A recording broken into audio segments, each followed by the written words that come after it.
What's up, everybody? This is Chris Nichols, and you're listening to an episode of the Nichols and Dimes Show featuring Jesse Smith. Enjoy. You don't know what I'm about to do. Big explosion, get away right now. She's heating up, you're still acting full. Slow down, man, I just don't know how. You don't know what I'm about to do. Jesse, what's going on, man? Hey, Chris, how's it going? Good, man. What an honor to do this with you, man. I appreciate you doing my pod with me. I can't believe I convinced you to do this on this bench here at the pool. Just finished practice, 7 o'clock at night. You're a hero, man. Thanks for showing up. Man, we make it work. That's part of the fun of this show is I'm going to the people and looking at the environment and seeing what's going to work. So it's nice being back here, man. I've had a lot of good hours in this pool. Oh, gosh. It's funny, we've got our local legend, Coach Burgess, here behind us. Yep. And you've got a great setup here. So yeah, I'm really excited and love talking about my journey. Maybe one person out there will find value in it. It's we're a small sport, but you played. Yep. It's awesome. It's an awesome sport. So yeah. Well, it's amazing. I mean, you've had an amazing career. We're going to talk all about that. And I just want to blow this whistle, though. Yeah, I go want to break for it, your man. sound. I have a whistle literally around my neck because I just finished practice, but that's the exclusion. I've heard a lot of those in my life. Yeah. And then you got the foul. If your listeners have probably not played water polo, right? Like we might have to explain a couple of things along the way. There's not here. a lot of Hawaiians out there, except for I listen to another podcast. I listened to your podcast with Thomas Hopkins, which I loved, and appreciate that. I listened to Guy Kawasaki, who we were talking, is he from Ileani or not? I don't know. Yeah. You think he is? Yes. Yeah, okay. He was. He was the guy who worked at Apple, chief evangelist. So, yeah, he's the Ileani guy. He's got a great podcast, and I listened to him interview Kerry Walsh. Okay. And so we're like the water polo version of Guy's podcast. Yeah, that's awesome, man. Well, I'm going to ask you at the end if you have a recommendation of someone I should have on the show, and I don't know, man. Maybe Guy would be a good one. I already introduced you. I said Megan Green. That's right. I already introduced you to someone. I'm quick. That's one thing that I pride myself on. I'm going fast. All right. Well, I love it, man. All right. Well, guys, let me introduce Jesse. This is a big deal for me personally because I grew up playing water polo, and Jesse was somebody I looked up to for most of my life. I watched him play in 5 Olympic Games, but let me give you the official intro. So Jesse Smith, of course, is a 5-time Olympian and silver medalist. That was 2008, right? Yes. Yep. On the U.S. men's water polo team, which is tied for the most ever appearances in the sport. Throughout his 20-year athletic career, Jesse played pro water polo in 7 different countries since the Tokyo Olympic Games, which was rescheduled to 2021. Yes. Made training a little bit interesting, huh? Yeah. Yeah. But Jesse has taken on a number of other ventures, not to mention being a father to and raising 5 kids. Oh, man. His current work includes being the CEO of Swerl Inc., which helps businesses connect with Olympians for corporate events. Yeah. He's also co-founder and partner at Ketari, a consulting group. He is also co-founder at Ecubed.AI, which does freight logistics technology. On top of all this, Jesse is currently the director of the Coronado Aquatics Club. It's a lot going on, man. Jesse went to Pepperdine University, was born in Kailua, Hawaii, and grew up in Coronado, California. Jesse, again, what an honor, man. Thanks for being here. Well, I mean, now that you looked that up, you mentioned before the show. Well, first of all, thank you so much for having me. My honor. I'm a big fan of. I'm not going to name the company that you work at right now, but I've been watching that company. It's amazing, and you have a lot of experience in the industry and the role that you've been playing. So, I loved. I reached out to you. You gave me some advice, and so I think that, like everything, this is full circle. It's really cool that I can be here and talk with you. It's funny you mentioned all these roles, all these open-ended roles, and one thing, you brought up, you're like, hey, like, how you doing all these things? I've heard this thing, you're doing a lot, you're not doing anything. Right. And it's funny is that I still haven't retired. Yeah. And you're like, hey, how are you not done? And I just don't give up on stuff. It's one of my faults. But at the same time, all of it, it's funny, all these roles, it really boils down to connection and people, and it's so similar to all the stuff that is going on in a team at the Olympic level and at sports. Yeah. So I feel like it's really just one role. It's all the same. It's being a coach, being a leader, being a good teammate by serving the systems and processes that each organization has. Yeah, that's just the mindset you've kept, and it's so applied to you can everything. cut that down too. But that's why I love this Ketari group. It's me and 2 software engineers. Okay. I'm not an engineer at all, but I convinced them to work with me, and we've been working together for about a year. They're amazing. It's Zach and Logan. They're amazing, man. They solve problems, and I get like today we had a call, and I got to talk to them about what I was working on and like go through the ideas, and just having a team is amazing. So it's all the same. But yeah, that's kind of get that off my chest now. So it's like really just one thing I work on. Okay. It's connecting ideas to people, and those are the people on my teams, and that business development side of it. It's all pretty similar because they're all in the same kind of vein. It's weird how it's worked out. Yeah, well, that's a nice way to simplify it. Just after the intro I gave, right? Well, it's a nice way to simplify it, but very long, And I want to catch something. You said most of your life, which I'm now that you read my LinkedIn profile, you no longer respect me. I'm kind of upset. Hey, come on now, Jesse. I'm always going to respect you, man. And and that's honestly what I want to focus on in this show. You've had an incredibly successful career in water polo. And I mean, it's gone longer than what just about anyone does, right? It's gone so long. In sports in general, really. But I want to talk about how you're transitioning that success and that mindset to what's next in your career, right? So we're definitely going to spend most of this podcast talking about your water polo career. I do have questions because it's a big deal for me personally. Water polo was once an enormous part of my life, and I've of course transitioned for a number of years now into the corporate working world, but I want to hear kind of how you're taking that on, right? Yeah. And what you're working on now, what you want to do next. Yeah. So, what companies have you worked on, man? Stop for a second about me. What companies have you worked for? Because you're now, that's a huge company, and I only know that because when I type in OpenAI, it says. So I know that's a big deal, but what other companies have you worked at? I'll tell you, I think right now I'm trying to keep my resume and the podcast a little separate. Okay. Yeah, just so it's a tight community in the tech world. Okay. But you don't want to name drop anything. That's fine. I'll tell you, I started at. There's been a few startups in there. Cool. Yeah, so I'll have to decide if I keep that in or not. But yeah, you can edit it out. No worries. We'll see how I feel when I listen to it. Yeah. But yeah, man, I think we should start from the beginning. Okay. So, I was born in Coronado, by the way, and I grew up in Hawaii. Yeah. Which is the opposite of you. Yeah. And I think you That's it was super funny. Yeah. So you were military related. Was it your dad? Yeah. I mean, I'm a big fan of your dad. My dad loves your dad, and I think it's interesting. A huge Navy town here. Yeah. I was born in Kailua, moved over to Coronado. Both my grandparents. We're in the military here. My grandpa's Marine. Other grandfather, naval test pilot. But yeah, I mean, my dad his dad was stationed in Hawaii. We lived there. Like he lived there, I lived there. It's an amazing place. I think that it's super similar to Coronado. It's an island mentality. Yeah. Obviously, Hawaii is pretty special and amazing. But yeah, I love it, man. I love Hawaii. Yeah. Well, that's good. So I live Coronado too, but I live at Yeah. How old were you when you moved to Coronado? I was 5. Okay. Yeah. I was about 2 when I made the transition. Yeah. But yeah, so tell me about life growing up in Coronado, and let's definitely talk about when you started playing water polo. Well, I love the beach. I think water polo is a small sport, but here we had a really striking leader, this guy, Coach Burgess, and a great middle school coach named John Reichart. And everyone that was in the program as a coach was awesome. We had this guy named David Troop, amazing coach. We had a whole group of people that were there. We even had this one guy named David Silverman, who was a SEAL, just come to practice every day at 4 in the morning just because he liked it, you know? And that's awesome. Kind of stuff is, I think, unique to have that type of, he's a really high level leader, went to Naval Academy.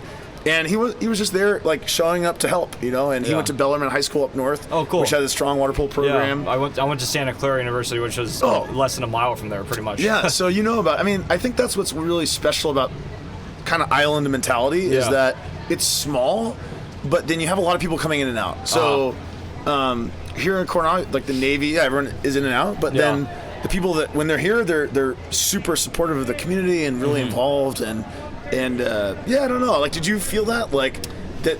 In Hawaii, there's got to be a lot of people coming in and out. It's very different. Yeah. Hawaii was very different. I mean, I got a taste of both because I would come to visit Coronado every year of my life growing up. I had family here, grandparents and cousins would come meet. So I always considered Coronado a second home. It's a very different vibe. Very different culture in Hawaii, obviously.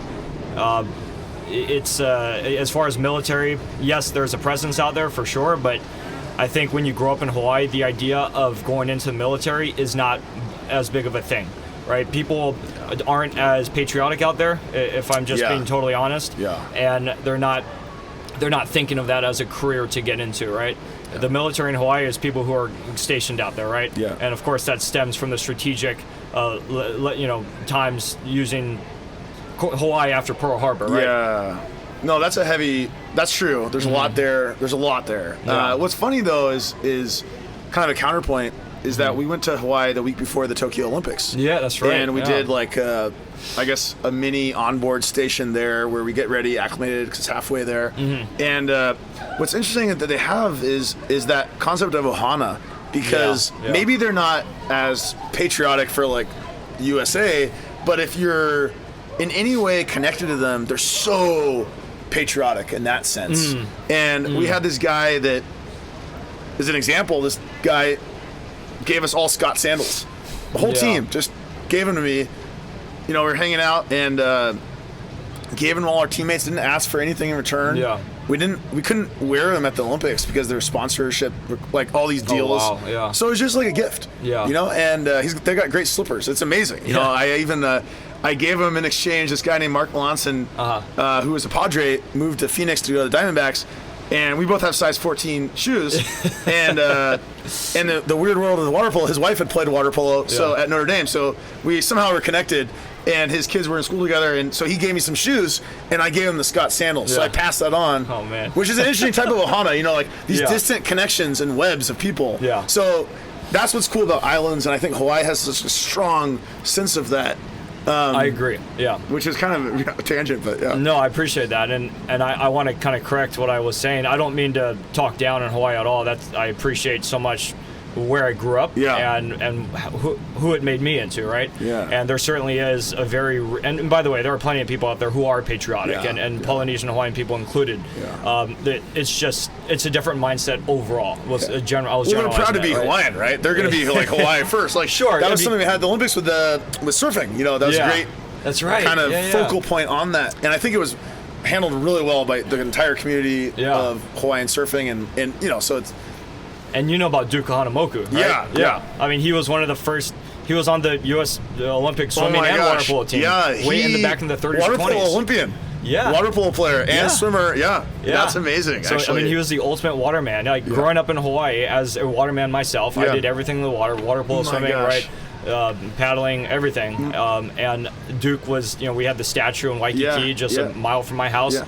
And that was someone I kind of also looked up to, right? Yeah. The idea of him is amazing. And, that pool that's there at the inn next to that zoo down in Waikiki. Right, yep. So beautiful. My grandma used to teach swim lessons in that thing. Wow. Back in that was a long time ago. That's cool. Isn't that amazing? What a crazy... It's such a beautiful... I wish they would do something with it. I don't know. They were turning volleyball courts or something. I don't know. I think they did something with it.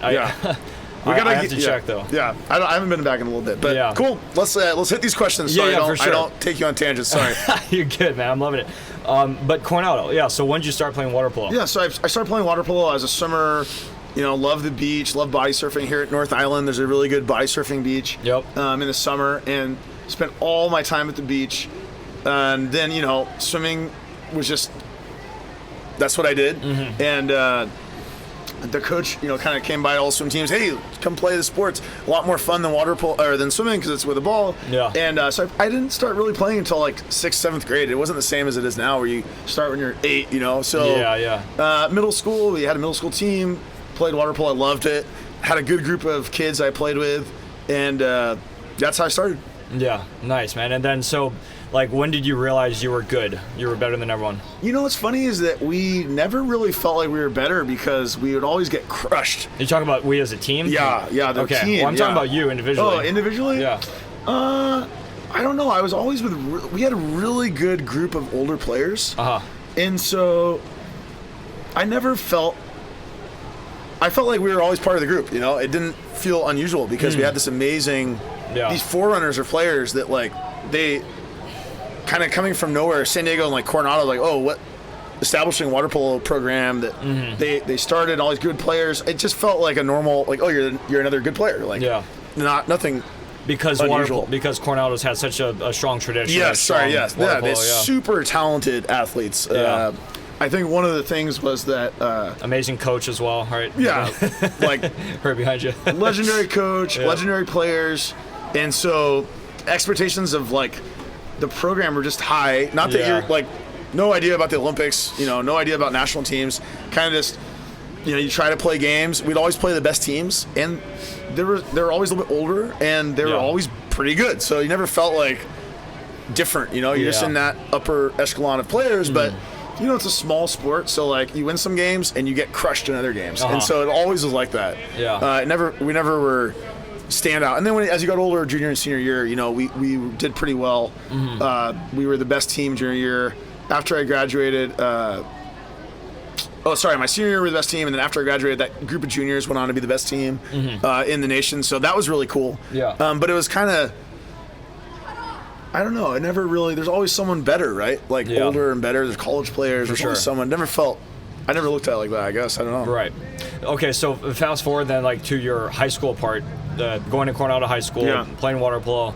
I mean, how would you describe your growth as a player? You know, mentally and physically throughout from 9th to 12th grade, and like, I guess going into 9th grade, you were obviously a really good player, but by your senior year, you were a completely different situation, right? Like, you were nationally known, right, as far as one of the best high school players in the country and so forth.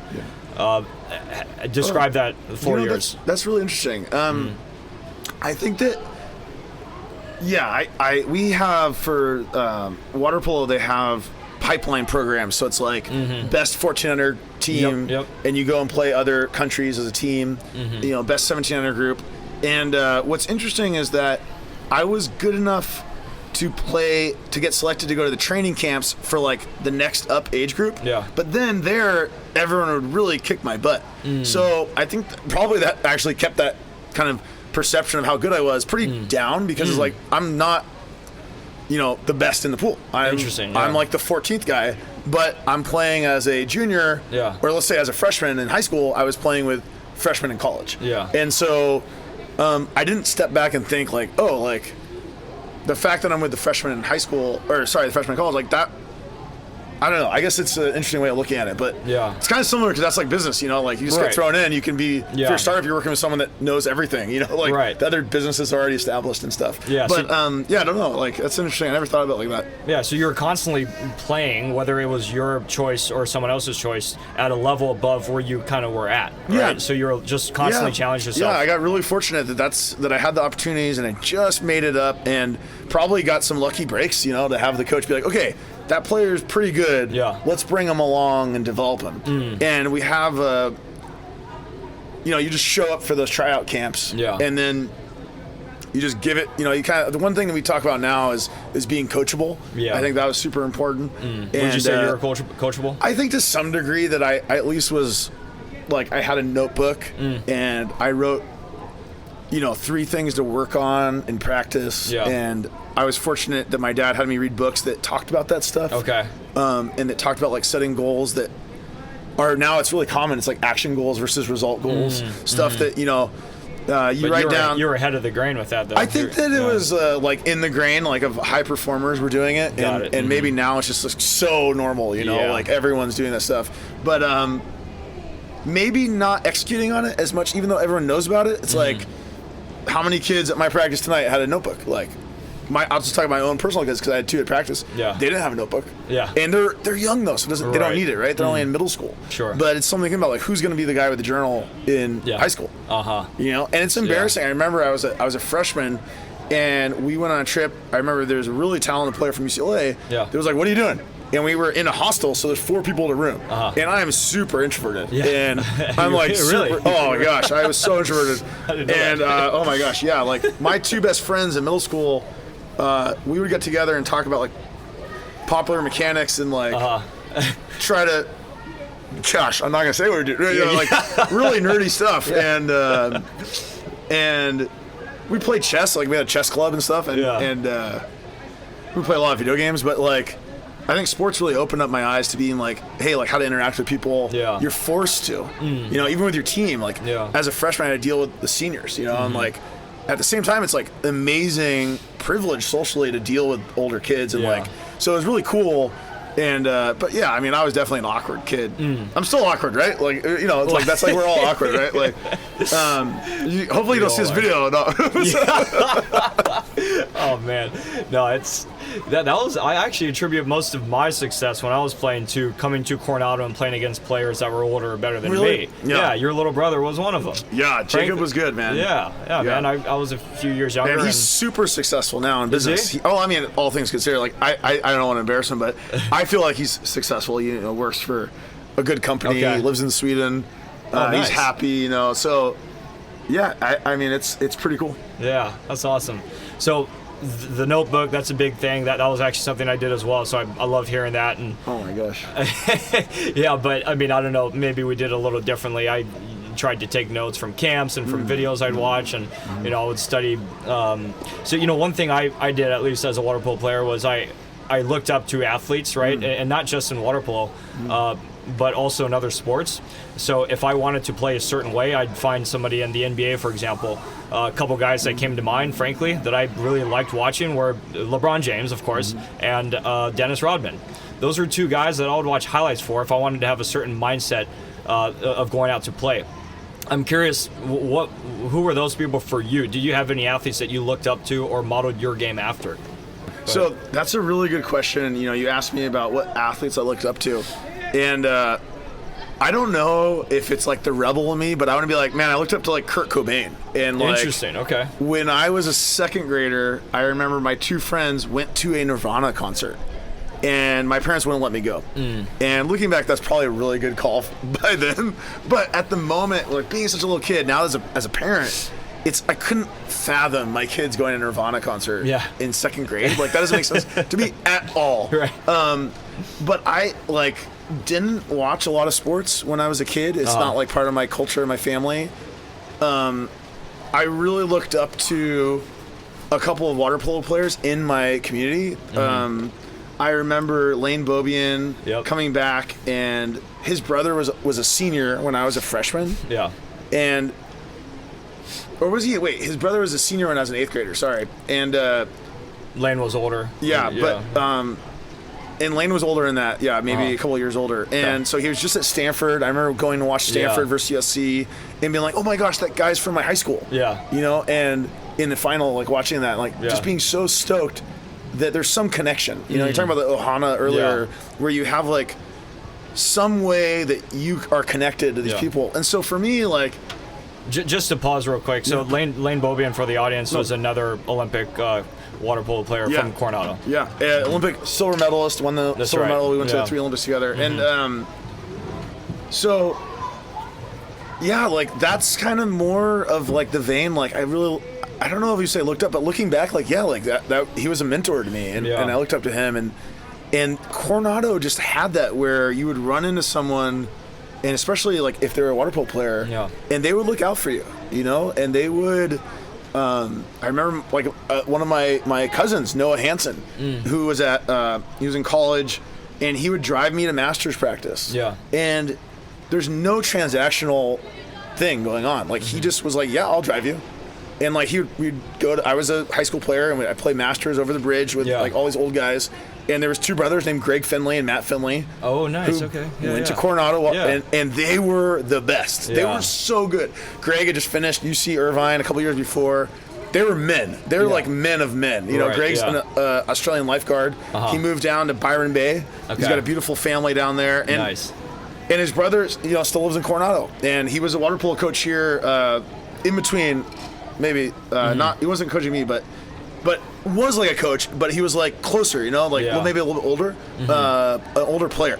And so I looked up to those guys. Like, there's a guy named Jeff New who did the same thing. Was willing to help me, jumped in the pool, taught me some moves. And I guess I looked up to those people because I had a connection to them. Yeah. So I don't know if that answers your question. It does. But Yeah. No, it's interesting. You really did have a beautiful luxury of having such a strong tradition in water polo here in this town of Coronado, right? And I didn't quite have that where I grew up, but I did have the opportunity to travel here a lot and train with the team. So I know what you're talking about. Yeah. I mean, even like when I went to Hawaii, it's like my dad's like, reach out to Andy. That's your dad. And, and reach out to Andy Nichols. And like, there's such a connection, I think, being part of this program. And I think it's because we had 4:45 practice in the morning. Yeah. And we just made it through. So like, he felt good. Even if we lost, it's like, oh, we accomplished something that most people wouldn't do. Right. And so I think that's part of my role now, like being in a leadership position. It's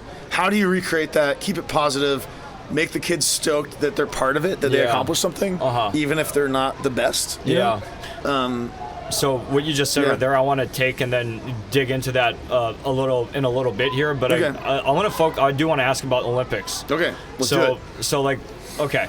Biggest question I have that just blows my mind, and probably anyone out there, anyone who's played sports at any level, I think would have this question. You went to 5 Olympic Games. And in this case, it was over 20 years because Tokyo was rescheduled from COVID. How did you do that, man? Like, how did you keep your game up for so long? Because I think so many people, even if they're really good for a little bit, they get burnt out pretty quickly, right? Yeah. Especially in our sport. It's funny. That's exactly what I think happens. Is people get burned out. Yeah. It seems like a lot of older players stop because they just don't want to put up with it anymore. You're in a very fixed organization with the coaches in charge. Yeah. At least for amateur Olympic sports, the coach is in charge. You're just kind of a soldier in the team, and that's true for water polo for sure. The coach makes the selections, and sometimes it's not fair. Not everyone agrees. Yep. In the end, there's nothing like same as soccer, right? Like soccer coach, there's always something in the news, like this soccer player's upset or whatever. And for me, I never focused on that. Maybe making the team as much. Because I tried to make my actions focus on that part of it. Like you're playing, right? It's a game. You're trying to work on some stuff. And I was fortunate I was really good. Definitely the role changed over the years. Yeah. I started off as a center. This was like the strongest attacking position. Yep. And then the coach, I was a senior in high school. And I was one of let's say top 100 players. Yeah. And I was obviously not the best at that stage. It was like potential. So bring him in. And our program was like the players that made it. It was like no one ever got cut. Well, in the end, players got cut because you go from that 100 down to 20 down to 13, and then what are the 7 that are going to play the game the most? But so it does go down. But but really, it was just like it was selected based on character, not on skill, and it was like you don't get cut, but if you make it through training, you get to come back the next day, kind of thing. Yeah. So looking back, that first segment, which it was long. I was a senior. It was 2001. I went until 2004. Yeah. And so a 4-year segment to commit to something that you don't get paid very well. Most you make is like $36,000, and that's probably really good. That's like a great Olympic amateur athlete stipend. That's like amazing. Yeah. And how they get that, I don't know. How they pull the money together, because all the U.S. money is not from the government. It's all the Olympic USOPC money is from the sponsorships, and then divvied up to kind of like a college athletic program. Yeah. So it's super interesting because we're competing against other countries that the government is funding them. Wow. We have these guys. I remember we were playing in Greece, and they got 4th, and they got pensions. They got positions like they were captains in the Coast Guard for the rest of their lives. Oh my gosh. And we were just like, what? But that was cool. They had a great team. Their country was stoked that they finished top 4, and they're like, you're a champion in the Olympics because you finished top 4. So we didn't get that as finishing second, getting a silver medal. Oh, man. But I don't know. Maybe we're the luckiest, though, because we're American. I think that the opportunities here and the network that's come in last year to help me, people I ask for help, and they help. They really do. Yeah. So I'm pretty happy where I'm going. Okay. Yeah, gosh, I mean, I could dig into that. I have so many questions about why our Olympic committee operates that way and how it compares between the different sports. Oh my gosh, yeah. I mean, because I'm sure you got to get a good feel at all these trips to different Olympic sites you've been to, of talking to other athletes in the village, and getting a feel for how different sports are perceived or treated when it comes to the Olympics. Yeah, I think that's funny as you mentioned that company Swerl Inc. I don't talk about that company a lot. It didn't really work. It's still existing, and its purpose is to connect. Which one? Is this? The Swerl Inc. Swerl, okay. So that's the corniest thing. Is I was sitting in my room, I was like, hey, during the pandemic, I need to execute on something. So I'm just going to form this company. And I read a ton of stuff. Yeah. It's almost a journey from 2016, because I was like, what am I going to do? It's like, hey, you need something that's scalable, that has walls to entry, easy to reproduce, you have the rights to, and you can sell it to loved ones. Yeah. And I'm like looking for a trademark. I'm like, oh, well, there's the acronym, and Swerl, and that was like a toilet bowl cleaner that is expired, so I took that thing. And you know what? I tried a couple times. That was how I founded this Ketari company with Zach. Yep. Zach's an Olympian from archery. He has also Olympic medal. Interesting. Okay. But he's been working in software since 2016 for a software company, small company in Missouri. And I said, hey, would you help me build something in this space?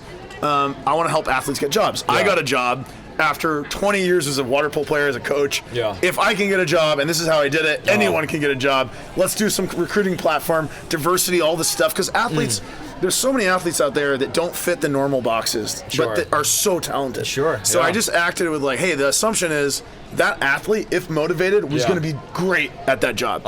And how can I help him? Ultimately learned that recruiting doesn't work like that. Companies don't care.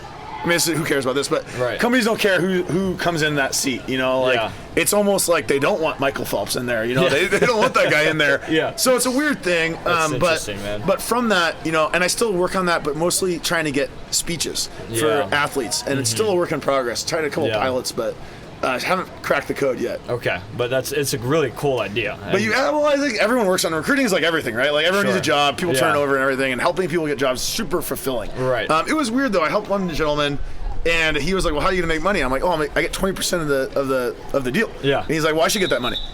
And I was like, "Well, yeah, but that's not how it works." He's like, "This is the thing." He's like, "Well, I don't like that," and he never returned another email, even after he got a really cool job. Yeah. And all I did though was connect him. Whatever. Okay. Yeah. But well, it's worth something, man. Yeah. I don't know. It's kind of weird. Yeah. I haven't figured it out yet. Okay. Well, it is cool though. But how would you? I mean, I guess what's other athletes at the Olympic Games? And this is probably related to another question I have, which is, what was the most memorable Olympic Games experience you've had, whether it was a game or whether it was people you've met? Because from what I recall, weren't you supposed to carry the flag and walk in the opening ceremony one of the years? No, what happened was, they do like a vote from the team captains to determine it. And I think I was a good candidate, You were, and then the number of spots that we were allotted, one of us couldn't go, and so that turned out to be me. Okay. And I've been a lot. I think it was unfair, that whole system, but it's a whole. That's the business of the Olympics and the sports of how many spots, how much each person costs, how they're moving the games of all the different sports and NGBs, and way over my head. The simple thing is that we're there as athletes to play, and that was the purpose. But we got caught up in some other stuff. Yeah, just the fact that you were considered though and in the conversation is pretty incredible. It looks good. It looks good on paper, and I was so honored just to have a water polo player. For sure. I mean, I'm probably obviously not the best candidate for that. I think that there's amazing athletes out there that showcase the best of what it is to be American, and also are part of that kind of business ecosystem. I hear what you're saying. Yeah, I mean, we don't. Yeah, I gotcha. Yeah. But I mean, okay. So what was your most memorable? Well, experience? What's funny is from that Olympics though. So that's funny is because for me. So which one was this? The Tokyo. So for me, Tokyo Olympics. I was a team captain. Yeah. And there's always been better players, more senior players, and for the Tokyo Games, as I was involved in that quadrennium, I really fought to be a leader. Yeah. And I fought, and the reason why is that I really believed that I would do the best job, and I believe I ultimately did. I'm super proud of the work that I did, And I believe, we finished okay. We finished 6th, which was the best that the team's finished since, Sydney. The silver is 6th, and silver was the best. But other than that, the second best was 6th. Yeah, and Sydney was 2000. Sydney was 2000. But the thing is that I was there, and all of our teammates were there to win a medal. And I think that my job as captain, I was really clear, is that it's whatever the coach's mission. My job is to work in this horizontal group and try to make sure everyone's on the same page. For sure. Yeah. And so it was super valuable. And I got to bring in all this street credit and say, this is how we should do it. Yeah. Even though the way that I was approaching it was different than all the other teams. And so we tried to empower people. We tried to focus on make the team. We tried to focus on help the team. Got it. And because you have the fight to the end, it's like you get voted off the island. It's a horrible experience not making the team. And seeing that, I think we all wanted to try to be the best in that iteration as we could. And I think we accomplished that. And I'm really proud of the group that's there now. Yeah. I think that they will win an Olympic medal. And I think that the leadership of the sport, that we have great leadership. And it's kind of off track, but this is the answer to your question is unlike any other Olympics. Yeah. Tokyo, you weren't allowed to leave the village. That's insane. And so I can't believe that. The best experience is having my kid watch me play Olympics. Oh, Giving my kid a hug in London. I had 2 kids there. Oh, man. That was incredible. So incredible because it's so much work. That's cool. Super cool, but Your oldest too, right? Yeah, but what was amazing in Tokyo was that the last night, everyone had taken their COVID test, and so they knew they could fly home because you take your test and now anything you're not getting tested until you get on the plane. You're out of there, and every day we're getting COVID tests, spitting in a jar. Jeez. It was really stressful because if you test positive, you can't compete. Yeah, it's you worked 4 years, you went through everything, and some arbitrary thing, So the last night, all the lights in the entire village were on. Yeah. Every country, because the village is set up that each apartment building is a different country, and they're all playing music and dancing, and it was really like a very festive environment. And normally, if you win, if you lose, you leave the village, you go out to celebrate, you go out to talk about it, you leave. For sure, yeah. And it was the first time ever that it was like that for us. It's like a big dorm room party. It was a very festive, happy environment. Yeah. That's so cool. And just seeing that, even though it's like, I'm just there like kind of hanging out in my own space. And I think that experience was cool, though. Just unusual, It was really unusual. And it's crazy because that's my last Olympics. Yeah. Even though I haven't retired, I'm not going to the next one, For sure. I think I still play water polo. I play for the New York Athletic Club. Okay. We play against the best teams in the nation. I played a game. The last game I played was a couple months ago. It's a league. We have a league. We play. There's another tournament coming up in a couple weeks, some Fisher Cup. And, it's I'm there. I can play with the college kids, but it's not, my mission anymore to help the team. I think that they've got it. They're going to be great. Yeah. You've put in your years. Yeah, and it's so it's good. Now I'm doing the coaching stuff and working. That's cool, man. Yeah. So wow, I never thought it would be that. The Tokyo Olympics, because it was such a different situation, having everyone kind of forced to be together in the village, and they just made the best out of it. Because from afar, it looked like, my God, I feel awful for the athletes. Oh, this it was terrible. horrible during it, though. Yeah, there was not any fun during it. You're talking about after it was done. After it was done, and it was such a stark difference, because when you're walking around, everyone's like, you're a vector of COVID. Like, don't come near me, like, who are you? For sure. Everyone's masked up, like, we're like double masked, Oh, goggles. I feel bad for the Winter Olympians, because those guys, the criterium for the COVID test was a lot stringent.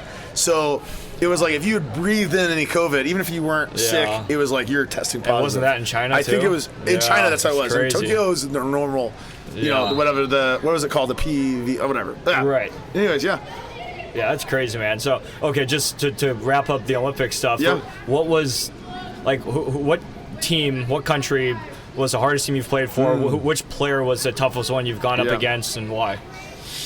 That's a great question. Water polo is cool because anybody can win that tournament because it's just a game at a time. At the same, there's some extremely powerhouse groups of teams and players. The Serbian water polo team now is like dominated, which like, where's Serbia, Yugoslavia? Like, why are they good at water polo? I don't know. They're really good. Hungary's really good. They won 3 gold medals as a team. Italy's really good, Spain's really good, Greece is really good, the U.S. is really good, Australia's really good. It's a weird sport, It's like you can play a team. South Africa and Egypt both have teams that go to Olympics every once in a while. Canada sometimes is really good. It's a weird sport, But looking back, I think I have so much respect for a lot of those players because outside the pool, in the water polo, especially like 20 years ago, is really aggressive, and now it's changed a lot. The water's super soft, so like you don't get hurt if you accidentally get elbowed. Even though there's like wrestling, you don't really have an impact. It's not like other sports where you're like on land, if you get hit, there's gonna be some damage, and the water just takes out a lot of the heat on that stuff. For sure. But there was a lot of wrestling especially in the 2004, 2008 games. Yeah. Something you did a lot of. Yeah, huh? no, I was really good at it. I'm really good at that stuff. And so I think, you get that from playing against your older cousins and brothers and stuff. They beat you up. For sure. But what I think, I don't know, who's the best? There's so many great players. Maybe a fitting story is I remember, it's funny I was talking about this, but the pool that's named after this place, Brian Bent. Yep. He was a UCLA athlete, and he was ambidextrous, which is super unique. Yeah. He really could use both hands. Yeah. But I remember we were playing, I was like a high school kid, and we were scrimmaging against the junior team, which is like the 1900 group. And he was on that team. Maybe he was a sophomore or junior at college. Right. Maybe he was a little bit older. Maybe we were the junior team scrimmaging UCLA. That might have been what it was. And I was a young guy, so I didn't play much. But I remember just he had a really, really infectious smile, And I think that's interesting because water polo, playing with both hands is something unique that in all of my experience, nobody really did that much. But there was one guy named Tomas Farago, who was a Hungarian player in the late 70s and 80s. Yeah. And he was probably the best player that I heard about. I never played against him, but people said he was really good. And I went and actually got to scrimmage against his club team. I got to go practice with him. Oh, wow. For a month because of a gentleman from Canada named Franz Vinic, who was a Hungarian coach. Yeah, this is when you played pro in Hungary. I was in high school. No, I was in high school. It wasn't a pro team because all the water polo is it's professional, but it's amateur. Yeah. So you can go, and his team that he was coaching was a young team, so they're technically amateur. Yeah. And so it's semi-professional. You do get paid in some states, but there's some weird rules about that. But so I went and stayed with him for his son for a month, and he was the coach. And I was he was hilarious. I'm not going to share why he was so funny, but it was he has a really funny story. Yeah. I will share it actually. All right, let's hear it.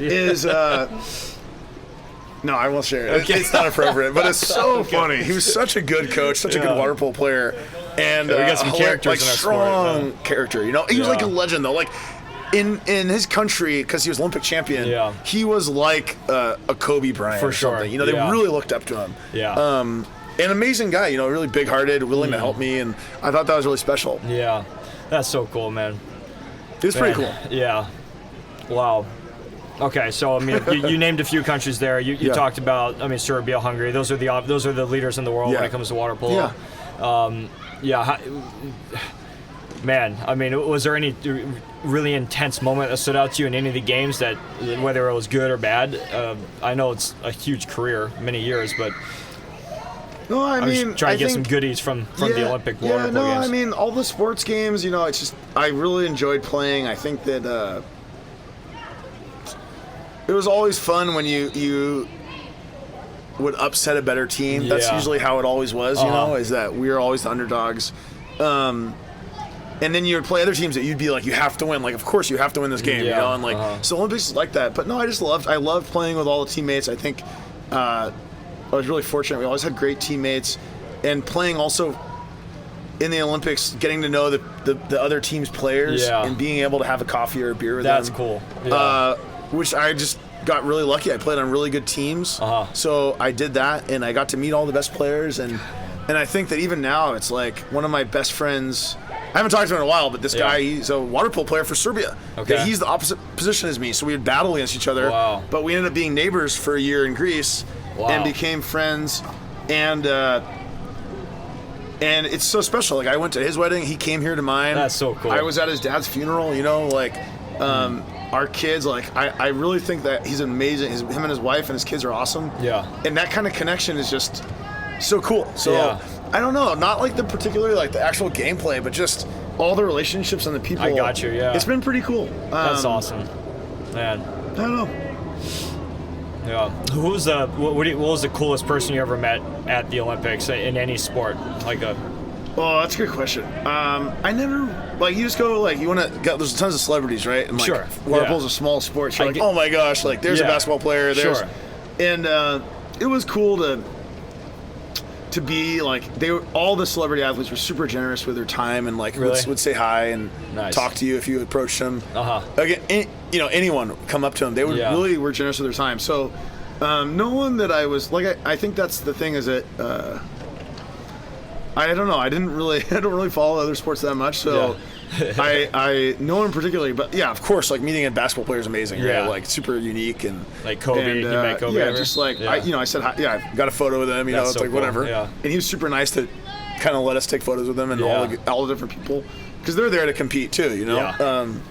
And then some years, everyone's more withdrawn. Like in For Tokyo, sure. we didn't see anyone. Yeah, everyone's like hiding. But yeah, no, I think everyone's pretty friendly. A lot of great people, and I don't have any good stories about it. Sorry. Yeah, no worries, man.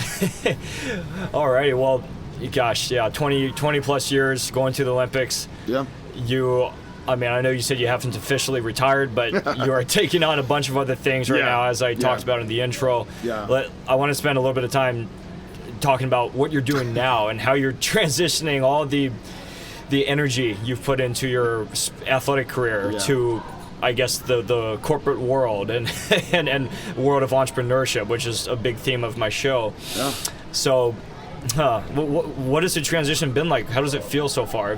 Well, what's funny is doing it's these things? exactly the same because I feel like I bootstrapped the 5 Olympics, and Yeah. so it's like exactly the same. I'm in the startup world because I think that's the place that you can make up for lost time because Yeah. you can put some bets down and probably they won't work out, but it's pretty fun. I got my foot in the door on a couple Yeah. of them, and I have some great teammates.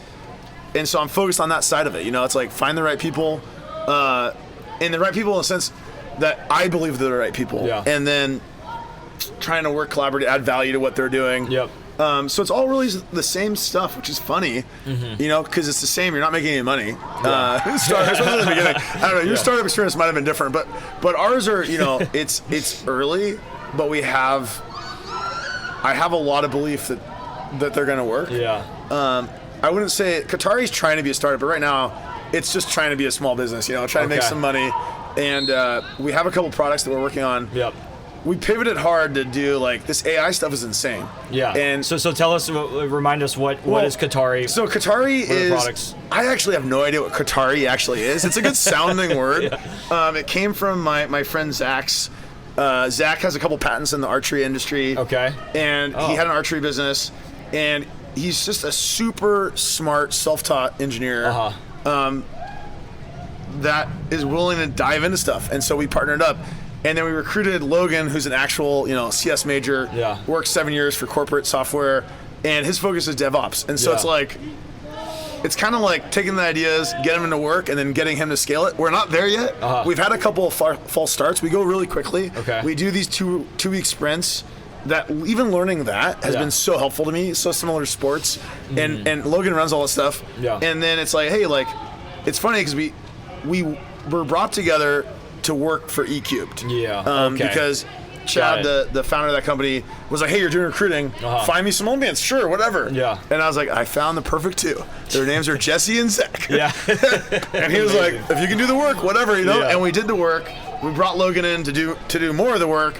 And we really did a lot of research and development kind of for like a good portion of time, finished that off. And now we're in serious co-founder mode where we're like, let's get an MVP up and running, and then that company will raise money and go off. It's a cool idea. It's basically like a refrigerated pallet system. Yeah. In California, by 2029, all the refrigerated units on trucks need to be zero emissions. Wow. And there's some like progressive scale to that. Like it's like certain size warehouses. Okay. But our system, it shares batteries, uses the sun to kind of like offset some of the heating to cool down fruit in the field. Very cool. Okay. But there's a ton of stuff that's like the next step. That's our first entry point. For sure. So we're trying to do that. And, it's a slow moving thing. Yeah. We got Chad and this other gentleman named Anton. Anton's a professor of energy in Munich. Yeah. And they worked together in BMW, did some solar project. I don't know. Did something. Came up with this idea. Yeah. We're trying to help. And there's a couple other players in it. And it's super, For sure. I'm stoked. We've had great calls. Like, I get to be in the call. It's funny. We've done a couple enterprise calls for that and Ketari. And those things are horrible. We had the classic, like, 7 high-level dudes. Oh, I don't know if they were all dudes. Sorry. 7 people, and they all had their screens off. No sound. And we're like, the startup world so far for us has been really collaborative. Even if we're selling them something, it's like, hey, like, what do you need? Like, let's talk about it. Like, we identify, and this one was like, we didn't know. And I'm not gonna talk about details, but it was like really, for me, uncomfortable. And then someone's like, well, that's normal. I was like, oh, But so just to clarify for everybody, these are 2 startups you're working on simultaneously with some of the participants overlapping. Sorry, yes. So that's a great. It's super confusing, but it's all the same stuff, But it's the scope is different, but the same mission, So my focus is like success, business development, motivation, kind of.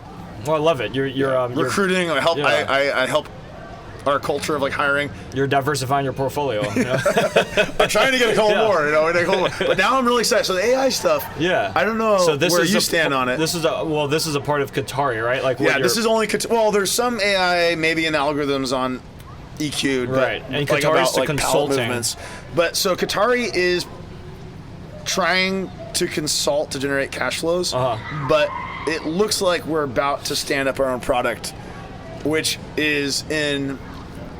It could go different a couple ways. We have like a closed beta on 2 different things that we're trying to see if people want it. So I guess I don't know how to talk about it because it's like that's the funniest thing. Like it's so awkward because it's not clear yet what it is. Okay. So it's like we've identified a need. There's something for one of the marketing companies to build hypothesis about like their ads and like what they do, what they write for reports.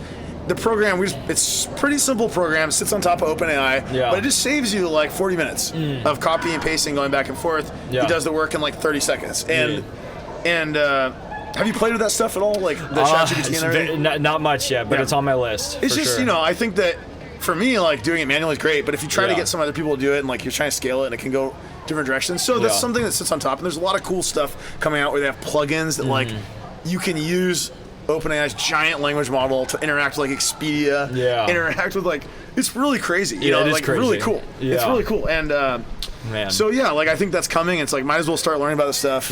I've been using it as much as I can.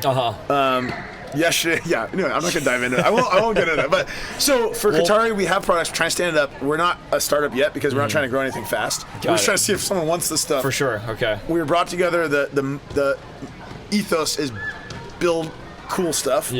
Which is funny because I'm obsessed with Y Combinator, which is build stuff that people want. For sure. And most of the stuff people want is kind of it's not fun work, but we're working on it. We're trying to mesh the two. Well, it's interesting. Well, it really lines up with the movement of AI in general and ChatGPT specifically. I just listened to a big interview with Sam Altman, right? With Lex Friedman? Yeah, that was a good one, dude. Jeez, man. So Lex is one of my favorites, but one thing that stuck out to me is how there's this debate of, kind of an ethical debate about how they're rolling out upgrades to ChatGPT, where they're saying, "Oh, you guys should make sure it's like safe before you share it with the world." And Sam Altman's more of the mindset of the move fast and break things, tech mindset of no, we need to just let people play with it and then see where it goes, right? And then make alterations along the way. And I think I agree with him on that. Will there be bad things that happen, or of course, and he admitted that. But it is a complicated situation, though. But it kind of lines up what I was saying with what you're saying of just throwing it out there and seeing how people react. I totally do that, and I think I joke about my LinkedIn, but like I'll put stuff out there really quickly and like pivot on even like the branding of the idea, like. And some things people respond really strongly to, and others it's like crickets, And so I think that's important. I was talking to one of my friends who's a pretty good marketing guy, Dougie, and for art especially, he wants to really get a good product out there. And we're talking about the differences, and it's interesting. What I love about that interview also was they talked about, Sweden looking at protecting the worker versus protecting the job, which you hear a lot here about protecting jobs. For sure. It's like, I remember my brother lives in Sweden, so that line really stood out to me. Yep.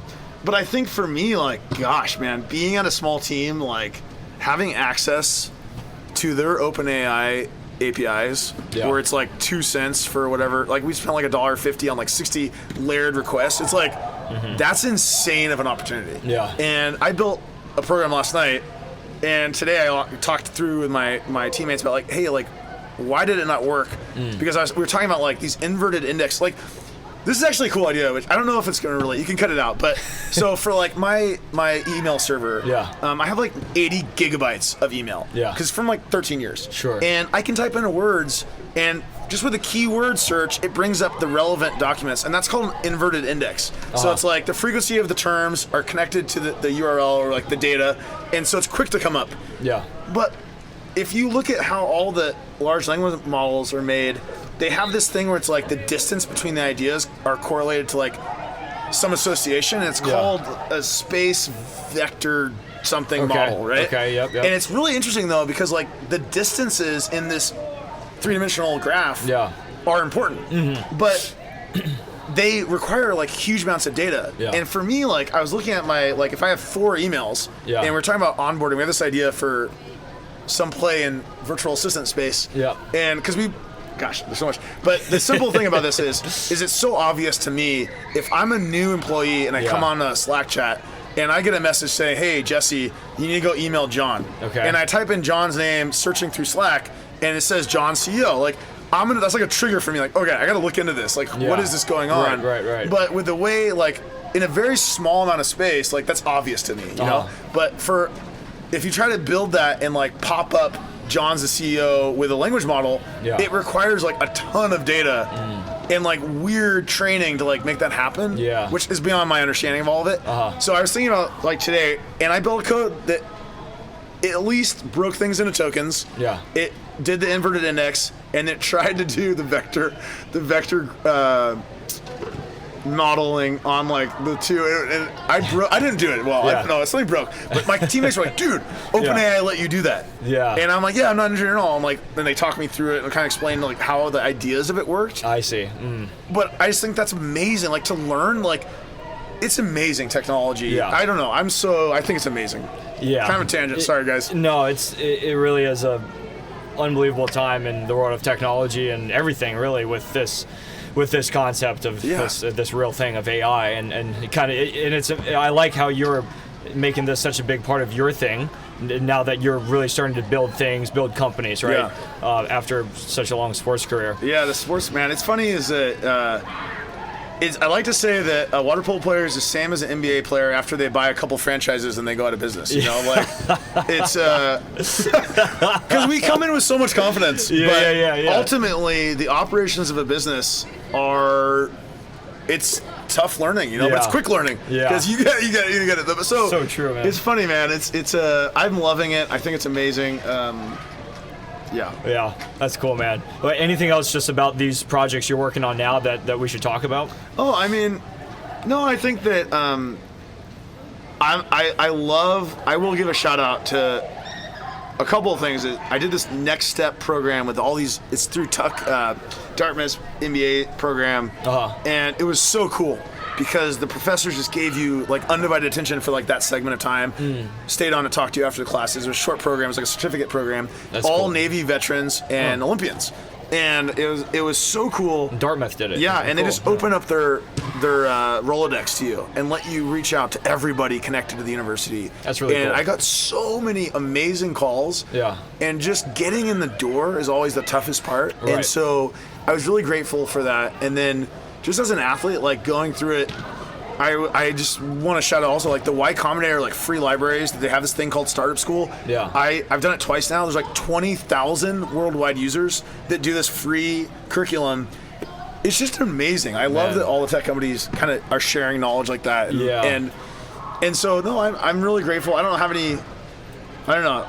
it's kind of funny sitting here because I'm like awkwardly positioned on this bleacher, so I'm staring off into the pool. Yeah. But no, I just love that the journey continues. You know, like and no, I don't have anything. I'm good. Oh man, I mean it's I just love the enthusiasm you have because. You know, and I've talked about this before. I talked about with Thomas Hopkins on our podcast. Yeah, super successful guy, yeah. Right, but like that transition from a long, successful athletic career into, you know, the corporate world, whatever it is. Yeah. It's a transition for everybody. And that's yeah. The funny thing you say that, man, is that I feel like it's funny. It's like, yeah, it's successful into Olympics, but really just filled with failure. You know, every time you fail, you go to Olympics. Yeah. You build up so much emotion, so much energy. Finish 7th. Yeah. Finish because 8th. Anything can be considered a failure if you don't win the gold medal. Finish 6th. Yeah. Finish 2nd. Yeah. You know, it's crazy. Is it's so similar. It's but we're lucky because in sports you have like it's over at that moment, done. And like, what's your learnings? Like, hey, you look at the video. How do you get better? Yeah. And I got a question for you actually, because this is a good question. So in business, it's always a maybe. You know, it's always maybe. There's never a no. Never say no to anyone. You know, you don't say no. Maybe, sure, whatever. And you just never go through with it. You know. Okay. Yep. How do you constrain deals? Like, how do you define between yes and no? You mean? Yes. It's a great question. I think you really got to know who your customer is, know what makes the most sense. That's step number one. I mean, this is coming from a sales perspective, but also from a CEO or founder's perspective, right? You want to. It's really important to find your niche, right, and focus on that customer and being really good for that customer, as opposed to trying to do anything for anyone, because you will stretch yourself out too thin, and then you're not going to do as good of a job at anything. So you focus on one type of customer profile, and really execute with them. That's one thing that I've found is important to be successful, whether you're leading a company or in a position of selling, which is the same thing as what a founder or CEO is doing. Yeah, that's good advice. Yeah. It's funny because it's so, it's applicable to where I'm at because there's so many options. Yeah. And it's difficult to place bets. It is. In a constrained manner like what you just described. Yeah. Because you can only, it's like that's the game you get to play. It's kind of interesting. That's good. That's good advice. I will say there's a nuance to it though, because when you're early on, like to your point, I think there is a lot to be said to put something out there and see, and then see who your customer is. Spray and pray, baby. Yeah. Well, exactly, because there's some startups that actually mess themselves up by saying, hey, no, we're here only for the biggest enterprises, or we're here only for SMB.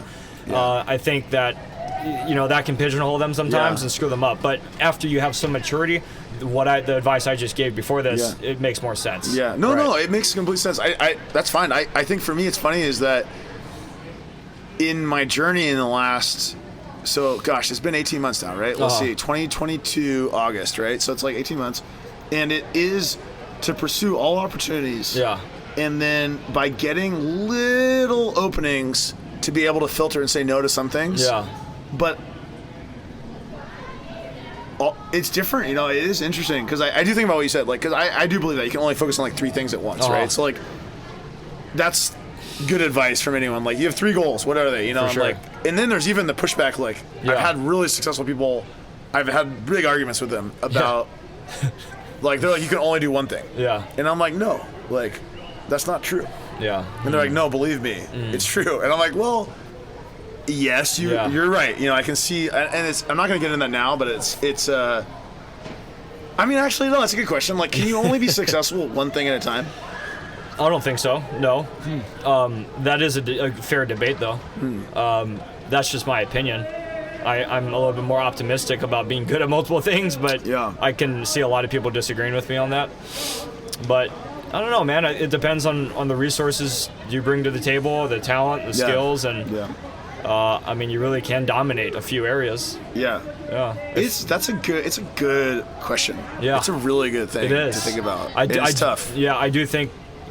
I don't think there's a black and white answer, though. Yeah. I think it changes. I'm going to change my job now. I'm only going to focus on one thing because I think about my family and all the stuff. Yeah. instead of connections, it's just relationships. That's all I'm focused on is relationships. And I learned that from my dad when I was a little kid. Yeah. He's like, when you die, the only thing you leave with is relationships.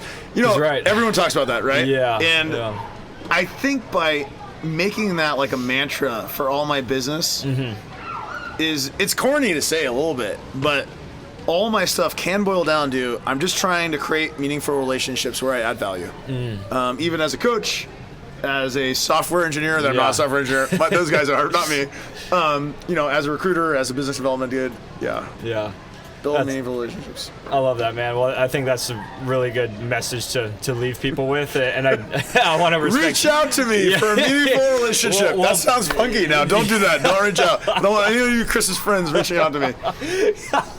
well, that actually was going to be how I ended it. Was how can people find you, Jesse, online? And I just want organic growth. I'm not trying to pay to get no. It's okay. You don't have to. Don't find me. If it's meant to be, you'll find me. You know, I think I'm gonna end like that. I mean, I know you've been active on LinkedIn. Plug my LinkedIn, dude. I love connecting with people on LinkedIn. I had actually only one really good connection request recently.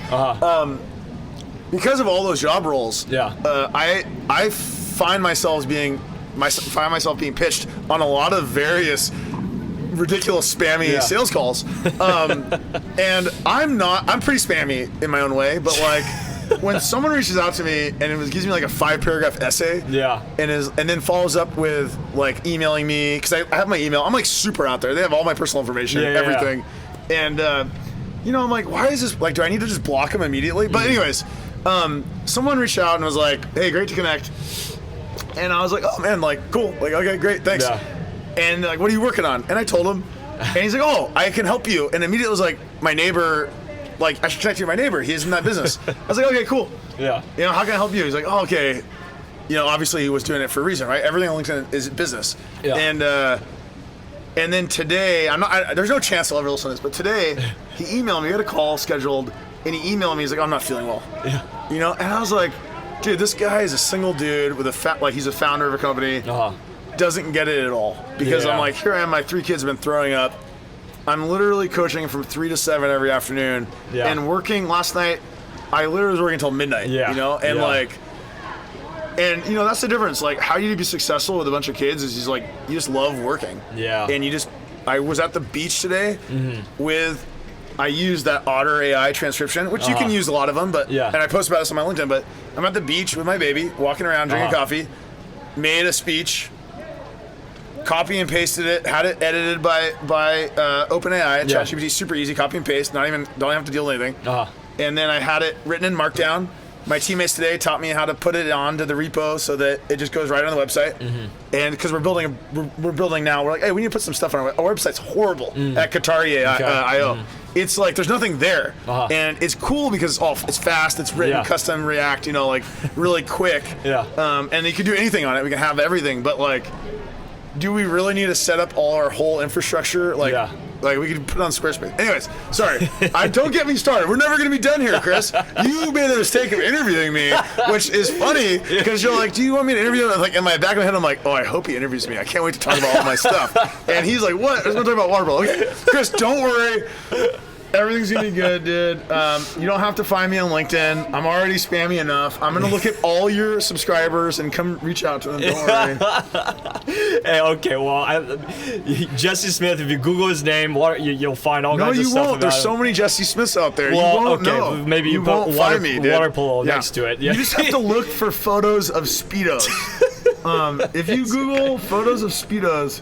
By the way, can we talk about Midjourney for a second? What is this? Have you tried that little? It's a Discord server that you type in your prompt and it sends you a photo on there. It's insane, dude. Yeah, it's I've heard literally of this, insane. yeah. And the worst part about Midjourney is it can't make a water polo player. Every time I try to make a water polo player, it has some dude hitting another with a stick. Oh man, it's horrible. Oh, it's horses. Midjourney, if you're out there, fix that, dudes. Oh my god, that's funny. Sorry. Yeah. Hopefully they listen to your podcast. Well, maybe I'll find him and tag. Reach out to him, dude. Be like, fix this thing, man. It's a small sport. We need you out there. Yeah, I love it, man. Okay, well, anyway, you guys can figure out where to find Jesse. He's a big deal. I'm in Coronado, dude. If you see me in Coronado, I will buy you a beer. Okay. I'm in Coronado. I have a big head with some stupid hair on it. I run around on my bike. I have a bunch of kids. I guarantee if you come to Coronado, you'll see me. Yeah, it's amazing. You got all that hair, man. Still, I can't. Oh, okay. Well, we don't have to talk bald? about that. Is it on video? We don't have to talk about that, man. Okay. I thought you were just trying to be like Kelly Slater, dude. You're lying, guys. Yeah, man. All right, man. Well, Jesse, hey, thank you so much, man. Yeah. This was fun. Yeah. We didn't even talk about Punahou. I didn't even get to like rip you and be like, dude, Punahou is a good school, right? I know you didn't go there. Yeah. I know. That's why I didn't mess with you about that. Yeah. Punahou is a rival. Yeah. I know that. I know. We gotta get. Yeah. I was gonna rip you a little. We didn't get a chance to that. Oh man, I'm sure we could go for hours. Okay. Thanks for your time, Chris. Of course, Jesse. Thank you, man. Bye, everyone out there in podcast land. All right. Bye, everybody. Bye.